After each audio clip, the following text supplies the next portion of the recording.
Hello, everyone. I'm Rachel Milano with the REMwell Foundation, and I'm back. I'm back to talk some more. So here I am. I even have my same shawl on, but it's different shirts. See, but it's kind of nippy in here, so I want to keep my shawl on.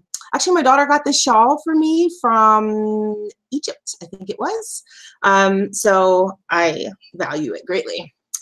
Makes me even warmer knowing it came from her. So today's topic, I'm actually doing a marathon today. So I have several topics lined up for the night.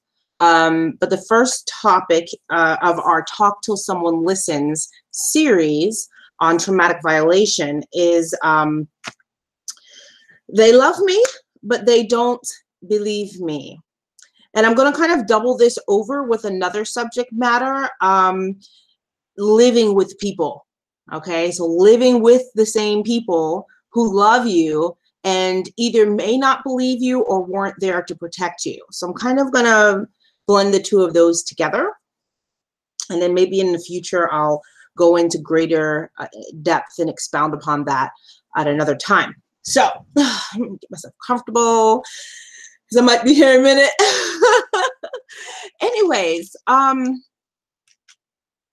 sensitive subject for those of you who are traumatic violation survivors and have to live with the people who know about what took place, who might have been aware of what took place, and for various reasons in the circumstance, they did not protect you.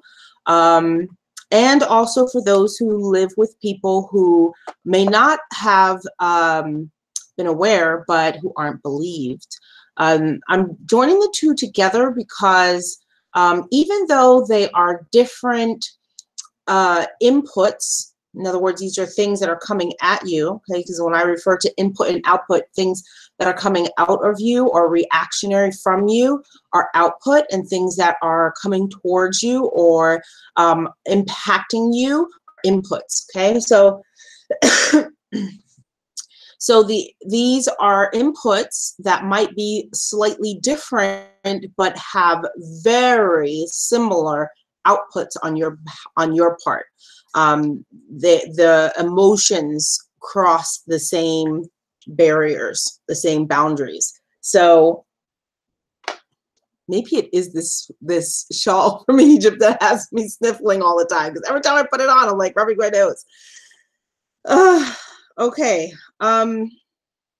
So I welcome you tonight. If you are a new listener, please go back and view some of the posts that I've already made on various aspects. So I'm breaking up traumatic violation into I'm calling them sound bites, but some of them are long. You know, some of them are an hour plus long, and some are much shorter. But in the big scope of what we're living with all the time on the inside, and the variables of different traumatic violation types and circumstances and situations, it really is a soundbite because it's the magnitude of that is so huge, you know. I mean, it's just so incredible and so immense, and can be often chaotic and hard to kind of decipher what is really affecting me and what is speculative, you know, like what is just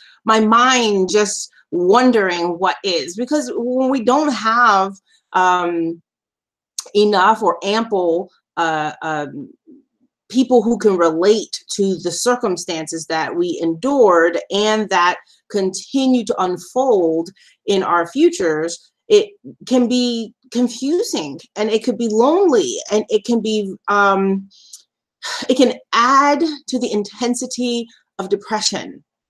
You may already have anxiety, you may already have depression, but the intensity is something that can be minimized, okay? Hear me very carefully. Intensity, right, can be minimized. We talked the other day about longevity, right, about cutting our time in half. But intensity can be minimized with understanding. I promise you it is true. The more that you understand about what is happening to you, and what is happening around you, the less intense it is.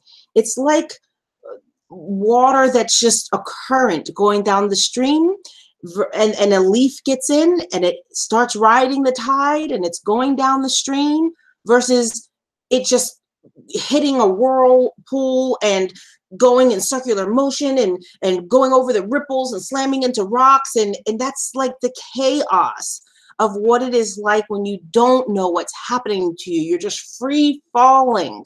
You're disconnected from the understanding aspect of what traumatic violation is manifesting in your life. So these talks, I am hoping, help to cause consciousness in the social network, the other 2/3 that I was talking about, right? In the 2/3 that are not directly impacted by traumatic violation. And I talked about what traumatic violation encompasses in former videos. So please, for the sake of time, just, kind of go back and, fast forward a little bit into little areas until you hear me talking about that. I am going to try to reduce those into sound bites, but my time is really limited. So I will do the much that I can. I'll also have the booklets and tracks coming out soon too. So you'll be able to reference this easier at your fingertips and not have to hear the long-winded breakdown if you don't want to. So in the meantime, bear with me as I try to maneuver the information the best I can in this kind of live format, right? So the biggest deal, the biggest thing about living with people who are associated to the experiences that you endured, right? The traumatic violation that you endured is comprehension. I promise you, comprehension is the biggest thing. It reduces the intensity of your depression and your anxiety, but it also creates a barrier between you and hostility, various hostilities, right? Let me give you an example. If you saw someone screaming after being hit by a car, you may be looking at them and they're lying there screaming in agony and pain. But because you see what happened, your brain right away comprehends why that person is screaming out, why that person is having a wailing response, right? Like, you get that. When a person does that to you and they're responding based on perhaps their exhaustion or their frustration of being in close proximity to your traumatic violation behaviors and response, you are only understanding what you see happening.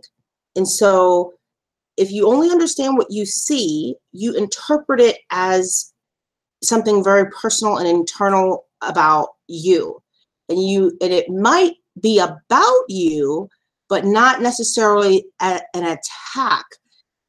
It could be them responding not directly to you, but to what is transpiring. So you're understanding their perspective and their frustration and their exhaustion. And this is in cases, okay, let me qualify. This is in cases where they didn't know, but you're living with them and they're still a part of your traumatic violation because you're in proximity. And anytime you're in proximity and you share this space with somebody, then that energy is transferring. It's shared, okay? So I'm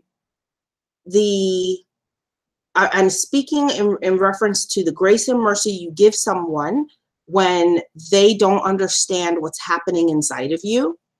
And as a result of their response to you, you now don't know what's happening inside of them. And now there is this tension and this hostility between you.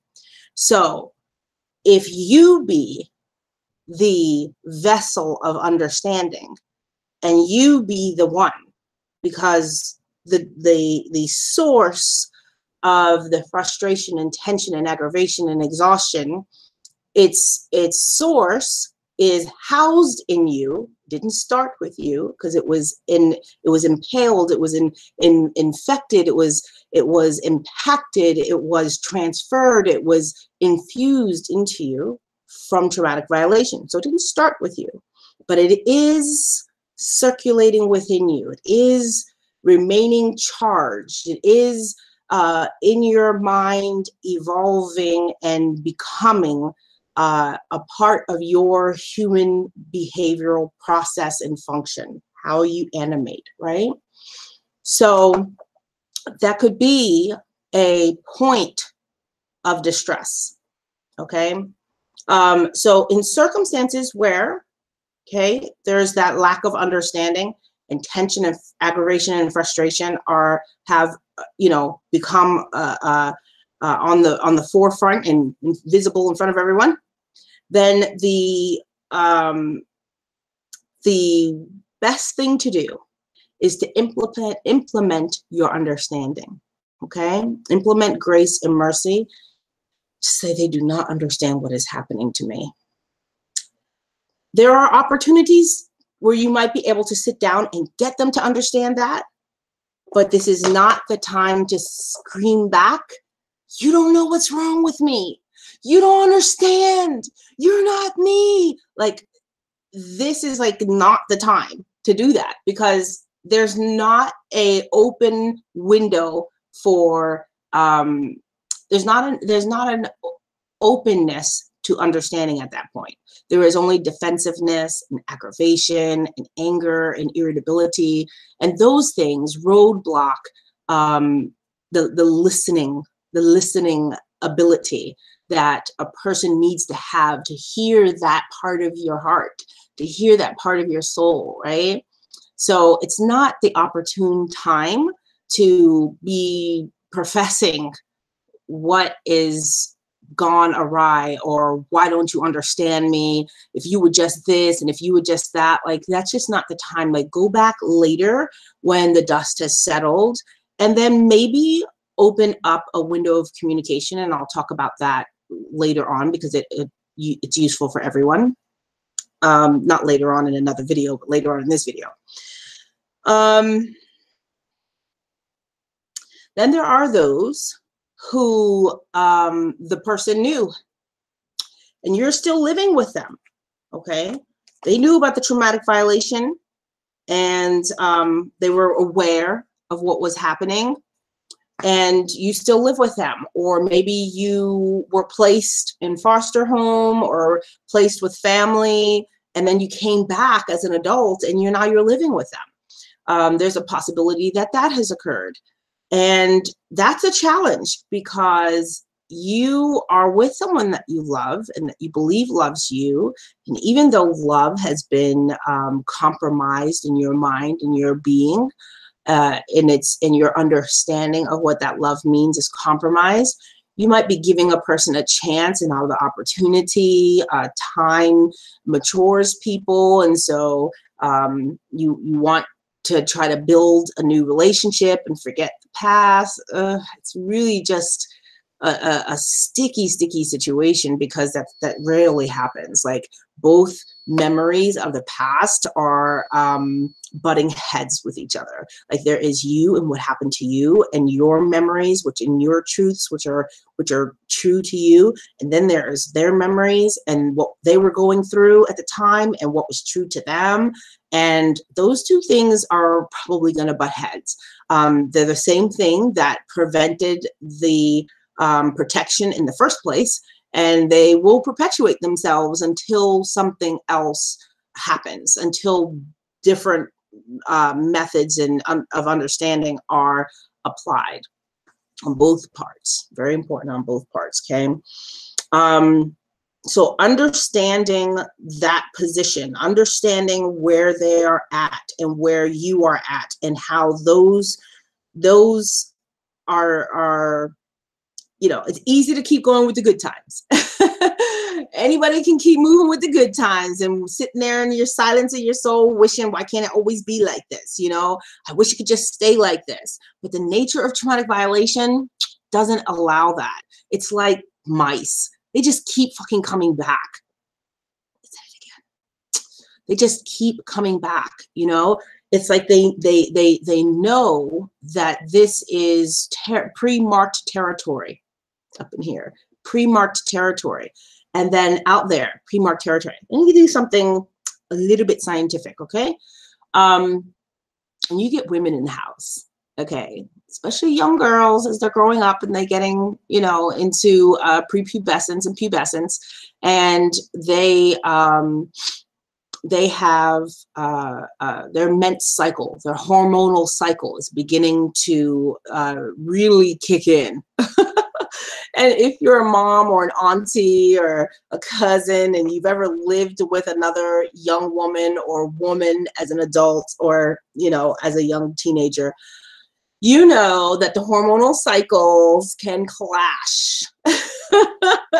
They can rub off on each other, right? And before you know it, scientifically, there's a rhythm, kind of a natural rhythm that eventually, if two people menstrual cycles are off, eventually they wind up being on the same rhythm, the same cycle, because they're around each other all the time and these hormones are being transmitted and transferred and all that energy is there. And so cycles, you know, you'll find out that in some families that, you know, women wind up getting pregnant around the same time and their kids are born. Well, this is just the natural process of procreation.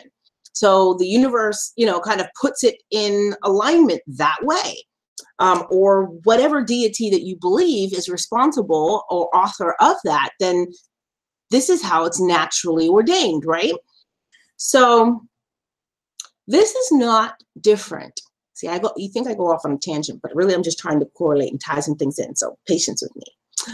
This is not different than what happens with the energy of thought, okay? The energy of thought can be very deliberate and it can be unintentional, okay? It can just be happening as a result of how you are charged. I have here a battery, where is it? I have a few. You know, I'll look for little props. Here is Energizer. There we go. And here is Rayvac. Okay, so now just looking at these, right? Just looking at these, especially from this distance or whatever, they're both AA, okay? Both of them, AA. They have both been used differently, so they don't have the same timelines anymore. So if this one says, oh, it's meant to last 3 times, 5 times longer, blah, blah, blah, and this one says, you know, give you the greatest energy on the earth, blah, blah, blah. Okay, they're all going to report something. But the energy used on these are now different, okay? Whatever devices they were put in, pulled on them differently, okay? When I put them in one device, they actually don't work as well as if they were together with their own and had the same energy. They were used, the same amount of energy was being used up. So here you have two very distinctly different energy sources on the inside, but on the outside, you know, hey, a battery is a battery, right? Think of this like mind, the mental, the mentality of a person, right? The mentality of another person. One is one age and one is another age. One could be your mom, and then there's you. And so there might be more life in one than the other. But the point is, even though they are different, okay, their function is meant to be the same, but they won't function the same. They just won't. Like they're meant to be put in the two of the same types of devices. In fact, they came out of my mouse, right? So one has a little bit more juice and the other one is now dead. Okay, so I wasn't able, so I changed my batteries. I wasn't able to keep it in the mouse anymore because the mouse was not going to work like that. Being able to understand that there is something deeper than what you just look at a person and say, well, it's a battery. I mean, it's a human. You're a girl. You're a girl. Like, you're a woman. You're a woman. You're a grown woman. What's your problem? Why can't you do it? Why can't you do it? Well, because there are conditions, pre-existing conditions, which make it so that this one drains differently. This one will give you more energy, and this one's not going to give you so much energy. This one will be able to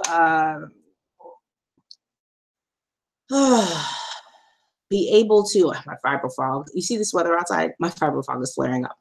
So one will be able to do something that the other one may not be equipped to do. Okay, equipped, right? May not have the ability to do or the capability to do, even though they are both able to do the same thing, but they may not be capable of doing it the same way for as long or whatever. So there are differences in people in the same environment, okay? Because they were both in my mouse, okay? Can be in the same environment, having the same function, but reacting differently, okay? Draining differently, exchanging with one another differently.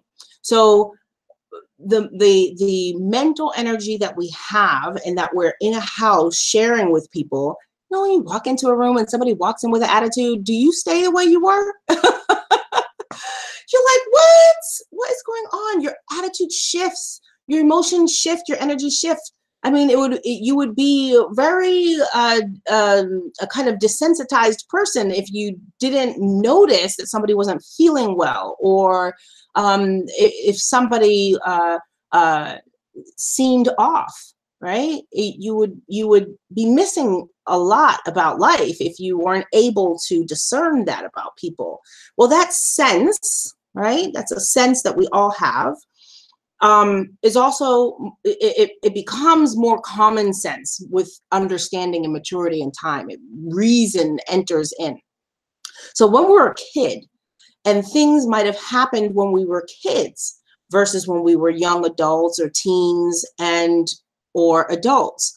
So when we were young and things happened, we had a sense that something wasn't right, but our comprehension was not at a level of understanding where we could get what all this meant. So if we were neglected, if we were alienated, if we were isolated, if we were not believed, if we were, if we were distanced, if we were, made to feel isolated by what happened to us, then, we pick up on what that means without understanding what it means. As a result of that, okay, the older we get, the more we understand what that feeling meant. The more we understand and we comprehend, piecing it together, looking back on the experiences. This is why it's so important not to forget the past, because our understanding first hits us as, oh my God, I can't believe they let this happen, because now I understand what happened, you see? So the intensity of our pain magnifies, okay? Because now we hurt even more because we know more. Right? We understand more. So now we might be angry where before we were confused. So now new emotions have entered the equation, right? And so maybe we were feeling blue before, but now we really have major depression about a whole lot of things that we understand better now. Okay? Maybe we knew mom was there, or we knew dad was there, but we didn't know what was going on, that it was that deep. Now we know, and we feel somehow. We feel some kind of way, and we still have to live with these people, right? Because why? Because we as humans grow attachments. It's inevitable. Okay? It's inevitable that we will grow attachments. Those who have unhealthy attachments wind up growing attachments, that is, unhealthy human attachments wind up establishing unhealthy non-human, could be animals, could be attachments with inanimate objects, things, and then could evolve into greater addictions. And that these things just continue to evolve, right? They continue to grow and fester and brew and become much bigger. When my children were younger, I used to tell them all the time, and they'll tell you, little things become big things, because it's true. So don't practice this, because if you practice this, you will be practicing this again later in a much bigger way.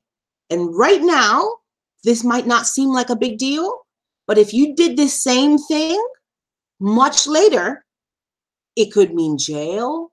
It could mean catching a case for, where you have to pay fines and fees and penalties. It could mean a loss of relationships that you really care about. It could mean all kinds of other destructive things. So we don't practice little unhealthy things, because the little unhealthy things become big unhealthy things. So this is something that is true also in traumatic violation. So like, I'll just use a couple of stories of my own to help kind of bridge the idea a little bit more. So my mom had mental illness, and she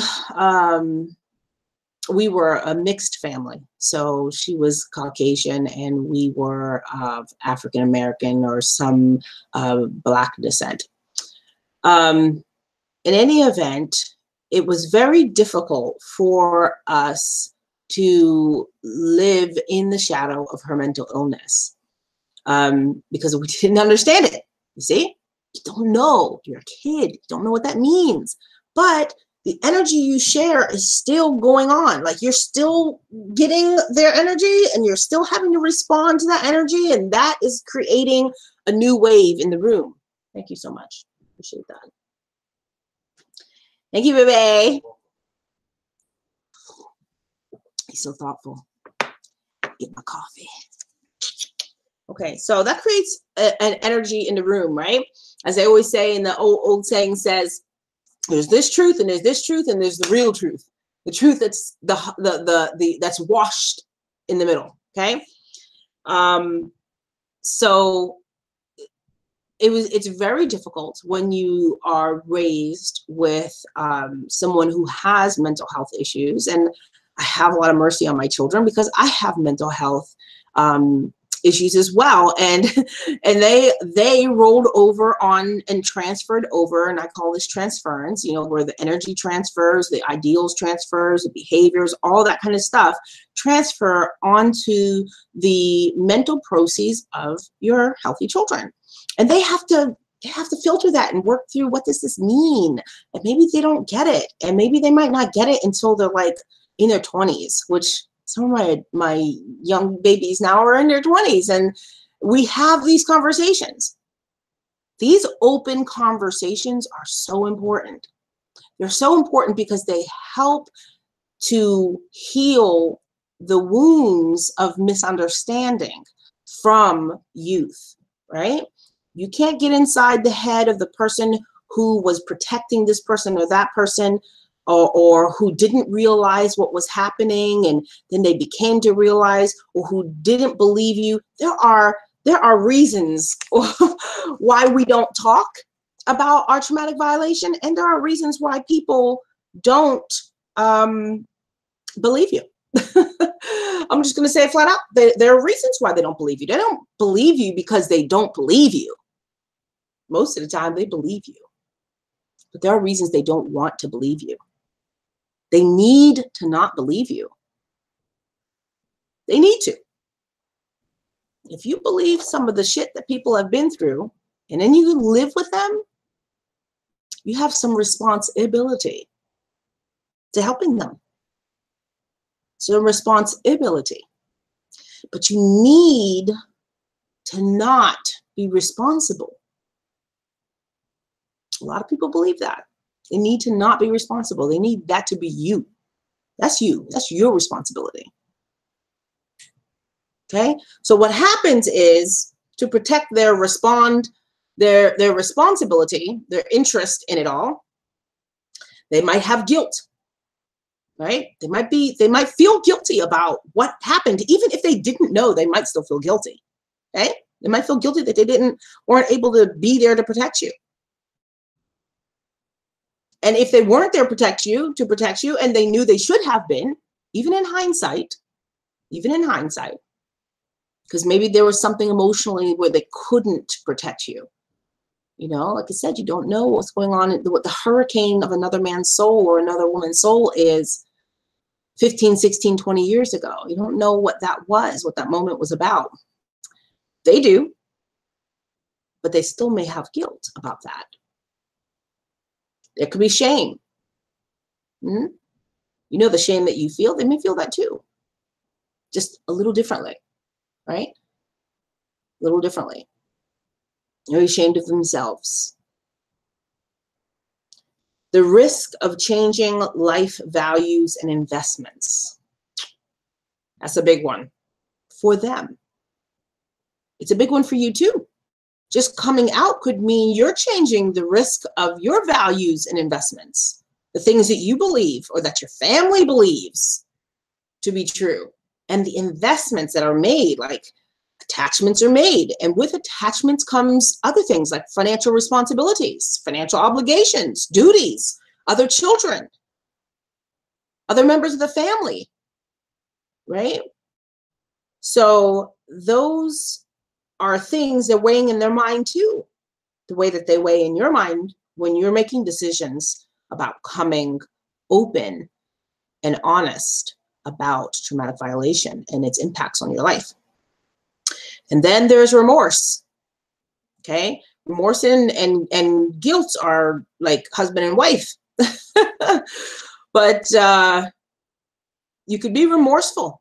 You could be really sad about what happened, and you could really have great, deep regret about what happened. But you don't, and all of these things, and all of these potential reasons, right? They just may not know how to express that. Okay, while you're battling too to express traumatic violation, you're battling that too. So understand that if you could be battling how to express, maybe they're battling how to express too. That doesn't make them right. That just makes it clear that the communication between you two, that thing that goes on in the middle, is going to be convoluted. It's going to be, it's not going to be honest. It's not going to be fair. It's not going to feel good. It's not going to come from genuine places of best interest. It's not going to come from a perspective of feeling like you should do something to help the other person out of this or to help each other out of this. It's not going to come from there, right? It's creating confusion. It's creating chaos. It's creating a point of turmoil. So to really be the person, and I'm not going to use that term bigger person crap, like what? Just be the person that understands that there's a flip side to the coin. You're on one side of traumatic violation and they're on the other side of traumatic violation. And in a lot of cases, your traumatic violation was in part due to the traumatic violation they carried over into your life. Some of you know who you are and you know what I'm talking about. You know that your mom and dad's ish rolled over into your life and created an environment in which that traumatic violation repeated itself in your life. So while they are not the direct, they may not be the one that actually did the violation, that directly did the violation. They may have helped create the atmosphere and the environment conducive for you to be violated. There are cases like that. Okay. A lot of cases, unfortunately. So, in hindsight, just like for you in hindsight, okay? Just like for you in hindsight. I mean, there could be alcoholism and substance abuse involved. There could be all kinds of variables and dynamics at play. And now you're living with them, and they're living with it, and you're living with it, and you're living together with it. Right? And then you're back to that situation we were talking about before, where life keeps happening, right? And you have to deal with traumatic violation. You still are living with traumatic violation, okay? And those two things create this space in between time and the manifestation of time, right? The manifestation of violation as it's unfolding inside of you, and as time as it is coming forward from the future into today, and how you got to handle the new set of issues, the new problems of the day that could involve the people that you still care about, right?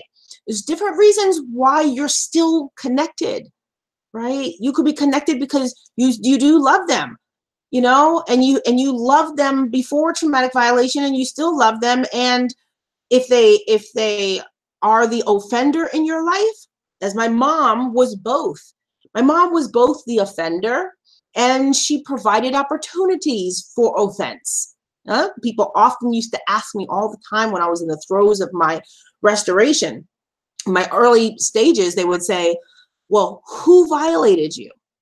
Who? And we will talk about the whole ownership of thing. Who was your offender? I don't do ownership. You know, I don't do those and I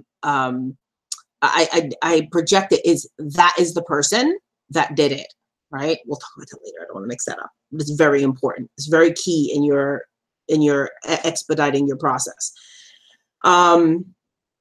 So the environment was made rancid. And I recall my social worker at the time, my dear Peggy, she had written in the reports for my placement that I was found in a, what did she call it? She said, I was found in a, my mind is failing me, a den of snakes. That's what it was. I have to pull it up and look it up, and I'll post it somewhere. She said that I was found in a den of snakes. And what she was saying by that was that the situation was just so toxic. It was ripe for any kind of violation to happen to us. And it was, and it did. And then she too was, you know, in her own mental distress, and you know, was violating us on top of that. So she was being violated, she was violating, she was both the victim and the violator, and that was active. That remained active in our life. Even when we were homeless, it was still active, you know. And she developed key skills to maneuver the outside world, to maneuver the outside world without them taking note to what was happening to us, okay? So that she wouldn't lose us, because in her own toxic way, she loved us, right? So you have unhealthy love, and you have that biological love that you have for somebody you may never have seen. Like if you were adopted the way that I were, and you go back to somebody that you never knew before, you love them. right? Because, you know, there's different tiers of love, and we'll talk about love because we know that, hey, love is a huge issue for traumatic violation survivors. I understand this all too well, you know? A lot of us reject the concept. A lot of us reject the idea of love, right? There's no such thing as love. Fuck love. What? So yeah, I get it. I get it, okay? So when I'm using the term love, I'm using the term love based on its healthy ideal, right? The concept of healthy love, which is good for you, right? But in our norm of struggling survival, that is a foreign and dangerous word for a lot of us. Okay, so I understand that, and I don't want anyone to think that I'm dismissing or minimizing that in any way, because a lot of this is really based on stage of restoration, like what stage of this you're at.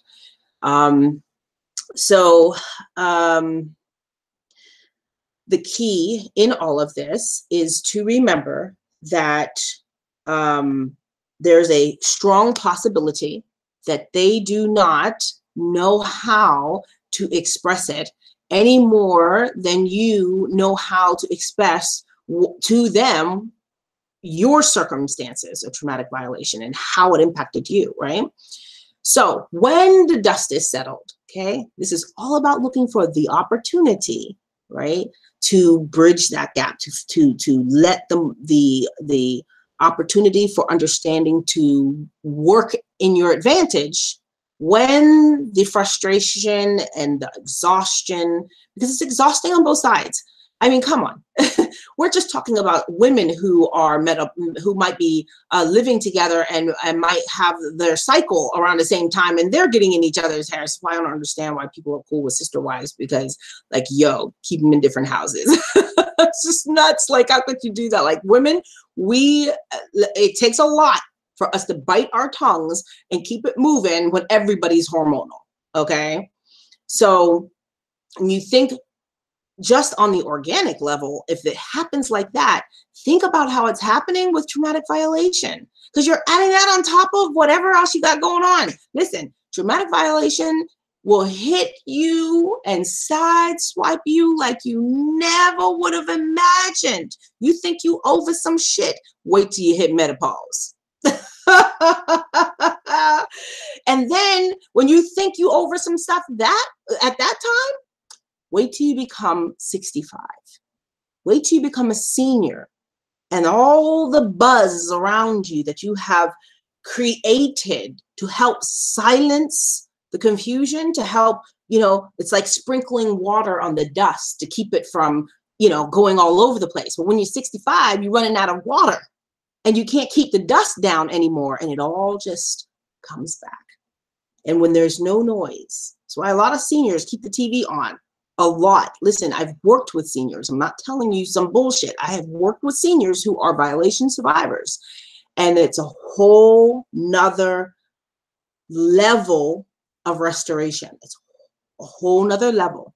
And in some cases, I have witnessed it not happen.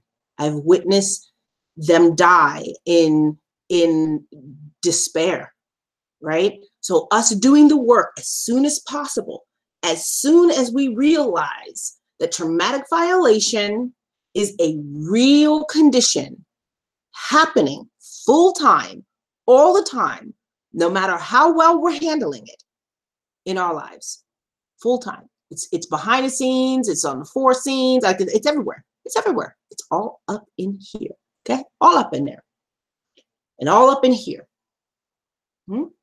So it is very, very important to try to decide to be the person, okay? If you have to watch this video several times, or just the pieces that stuck out to you, you know, watch it several times or take notes or something, okay? Be the person that takes the opportunity when the dust settles to go to that person, okay? Because we're not talking about the people who are just flat out wicked, evil, and mind monsters, okay? I'll talk about that after. We are talking about people who there's still an opportunity. There is still an opportunity. They have not been 100% corroded and eroded and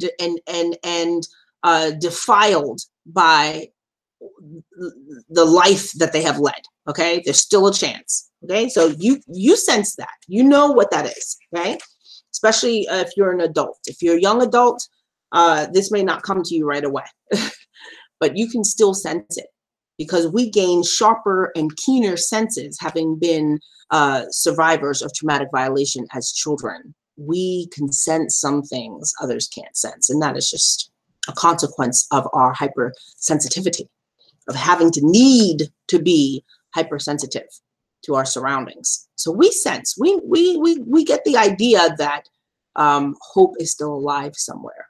Okay, so to be able to have valuable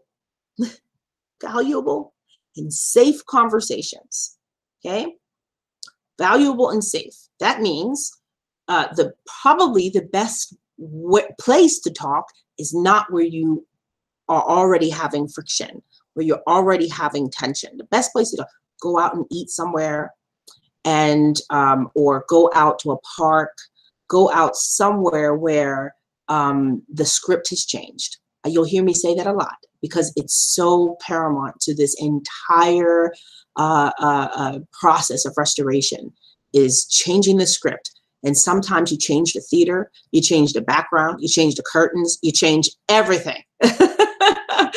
Because that's what creates a safety zone, right? You're designating this as a safe space where we can talk. I used to do that with my kids, because I sometimes only knew how to regurgitate. I only knew how to like yell, you know? I mean, for years, it's just like, I only knew how to shout, you know? And they would always say, you know, Mom, why are you shouting at me? And I'm like, I'm loud, but I don't think I'm shouting, you know? But really, from their little perspectives, I really do think I was, you know? So again, looking at perspectives and being like, yo, how is a person having to receive me? What are they having to deal with? And if you can't really say if I were them, because you'll never be them, okay? And they'll never be you. But what you can do is say, if I was in their shoes, okay? If I was seeing this, if I was seeing me as though through a mirror, would I think that this was cool, right? And maybe they don't understand why I'm like this. And so a couple of things can happen. You could do a couple of things. And one of these could be a really, really victorious thing. Both of them could be groundbreaking, right? One of them could be incredibly victorious and could truly, truly change the dynamics for you living with that person forever. You may not live with them forever, but your whole life will change with them. Okay? Will change the groundwork, change the rules altogether. Okay? What you thought wasn't possible would become possible. I can't talk to her like that because, okay? So listen carefully to what I'm saying. You find this safe space, and you have a vulnerable and valuable conversation. You start from your position with their position in mind, okay? So you try to relate. You try to do something that's unimaginable. You try to relate, because there is a real high probability that they were in their own shitstorm at the time, right? And you know what that feels like. You know what it feels like when you're in your shitstorm. And you know that you've done some things, and you've thought some things, and you've, you know, made some unwise decisions and some unhealthy decisions in your own shitstorm. So come from that place and try to relate. And if you were in a situation where the environment was created that way, in which you were more likely than not going to be violated because the environment was created, it was made, the bed was made for you to be laid in, okay? If that was your circumstance, then the probability is that person was violated, okay? And so if they've never said it to you and they've never spoken to you about it, this might be an opportunity to relate. Now be sure that you have made some strides in your own process, in your own understanding. Understanding is the whole first part of navigating, right? Before you can turn on your GPS unit and start actually going somewhere, you got to figure out how the shit works, right? You just got to figure it out. So you got to just get to that place where this is safe communication, where being vulnerable doesn't jeopardize your process, right? But it also doesn't jeopardize your future intentions with that person either, right? So you try it and you see, you know, Ma, Dad, you know, I just want to let you know what it feels like for me when I get like that. When I get to this place, like something inside me does, and try to explain what that looks like, what that feels like. As I'm talking to you, I try to give you examples and stuff. Only metaphors and only parables really help when there is two sides to the coin, because one really can't relate. You kind of have to give them an example based on where they're rooted, right? And I hope they try to give you an example based on where they're rooted, right? And then that helps with understanding. So can your trauma be a window of honesty? Can it be a window of honesty? A window where they can be honest with you and you be honest with them? Can you be honest with them, like the naked truth about what's happening and what you're going through, and ask for grace, ask for mercy, ask for patience, right? Ask for faith, ask for them to trust that you're doing the work. If you're really committed, to doing the work, ask for it. If you ask for it, you're probably going to get it, and some, and then some. The reason why I say and then some is because once they realize that, hey, you say, did this happen to you? Did you go through this? I mean, I could understand if you did. They might come open with you. And if they open up to you and they're ready to do that, I'm telling you, there will be a sense of appreciation that and respect and a bond that will just go to a whole nother level. And if they were victims who hadn't worked through their own restoration process, who hadn't got intervention and some healing and some counseling and some therapy and some support, some peer-to-peer support, some something, they haven't done anything but self-medicate. They haven't done anything but use avoidance for self-medication, to use work for self-medication, to use substances for self-medication, right?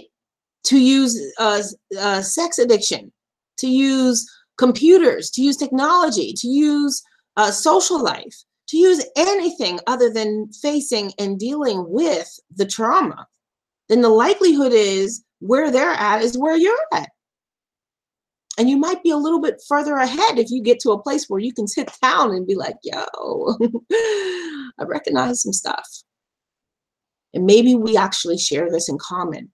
Maybe you feel like this sometimes.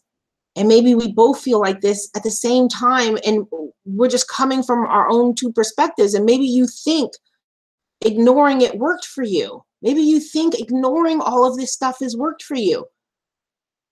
And I'm not at a place where I can ignore it, but you're at a place where you can ignore it.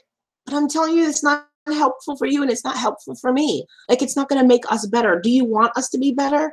Do you want our life to be different? Do you want our communication to be different? What do you want? Here's what I want to see. What do you want to see for us?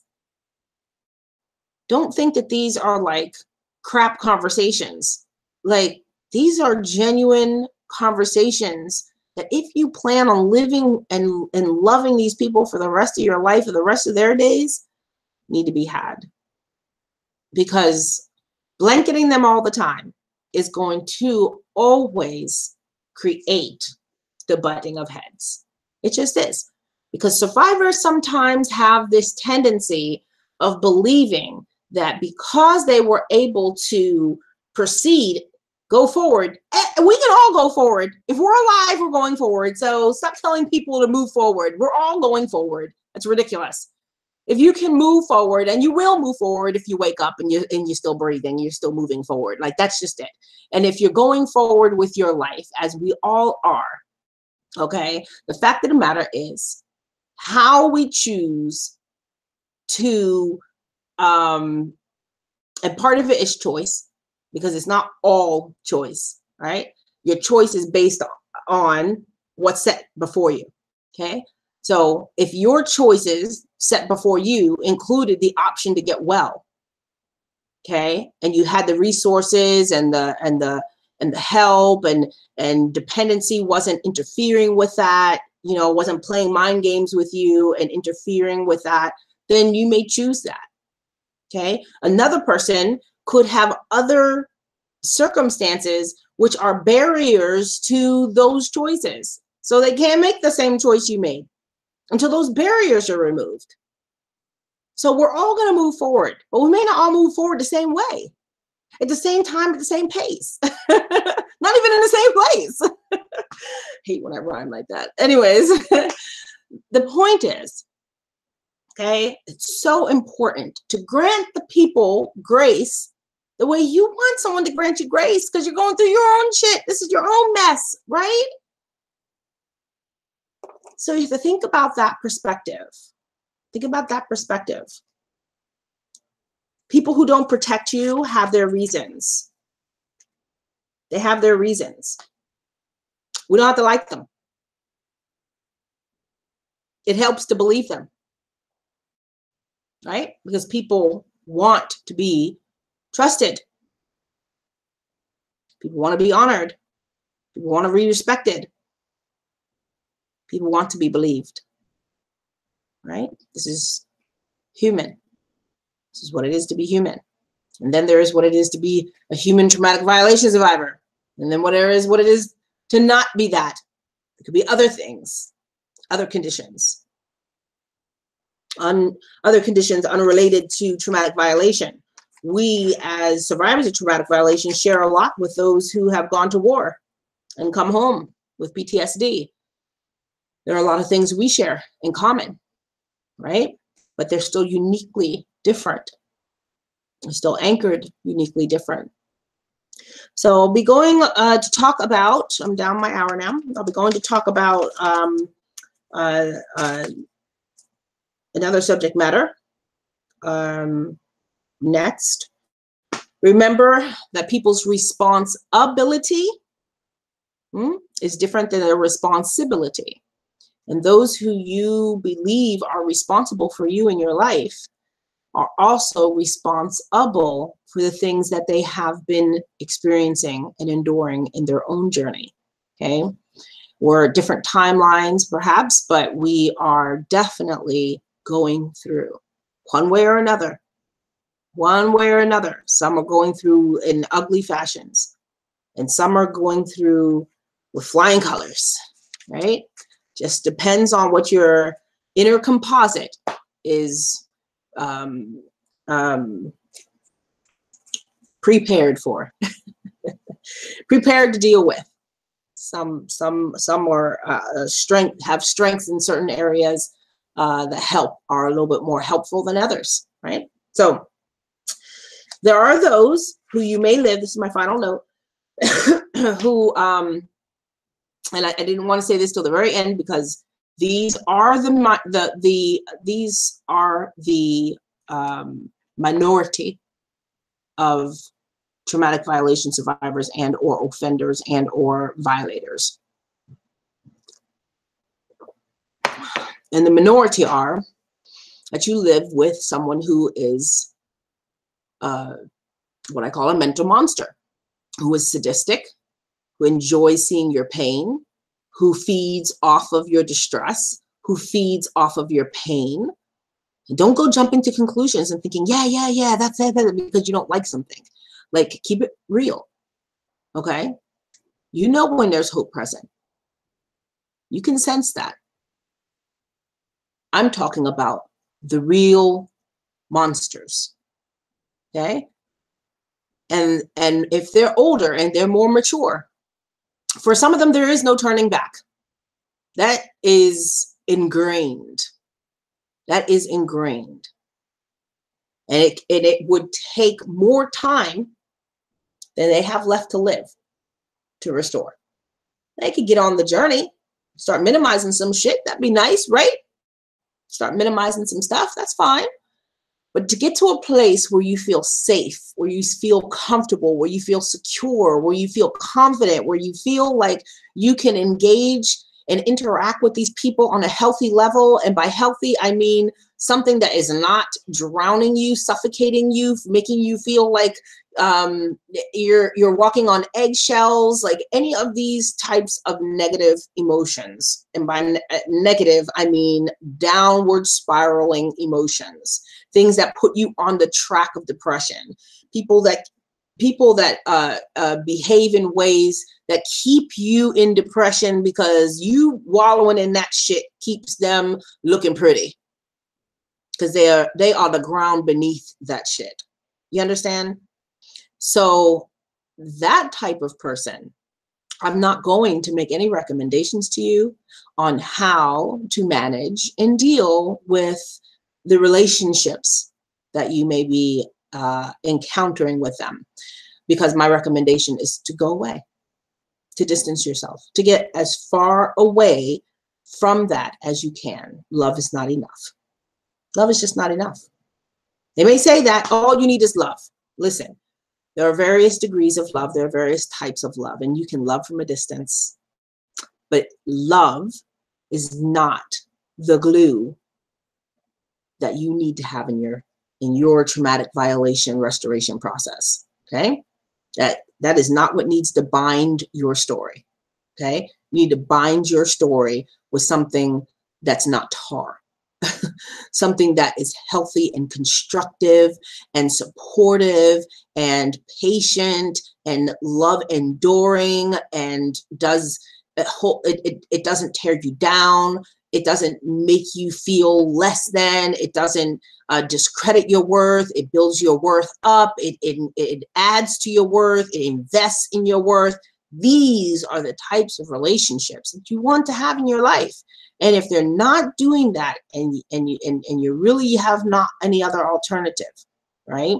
Because you have your own financial circumstances, and maybe you need to be living with these people. Maybe it's, it's just something you're not able to transition away from. Okay? If that is the case, then you want to work on minimization. Okay? You want to work on minimizing the contentious situations, the agitation, minimizing the aggravation, minimizing the exhaustion, minimizing the cycles and the rotations, and every so many weeks or every so many days or whatever, that there's some disagreement and some turmoil on the table. You know, that's not something you want to consume all the time. Like, I mean, iron sharpens iron, but god damn, I mean, give us just a break. Oh, excuse me. So I wish you well. I wish you all great things and positive results. The ones that you're looking for, the ones you desire, the ones you dream of. Keep working towards them, because they eventually do manifest in your life. You just got to keep doing the work. So love to you. I got to hurry up because I got to get myself together before, decompress from this one and prepare for the next one. I will see you shortly, hopefully. And if not, I will see you sometime in the future. I wish you the very best. Do take care of yourself, and all you do, be well. Take care.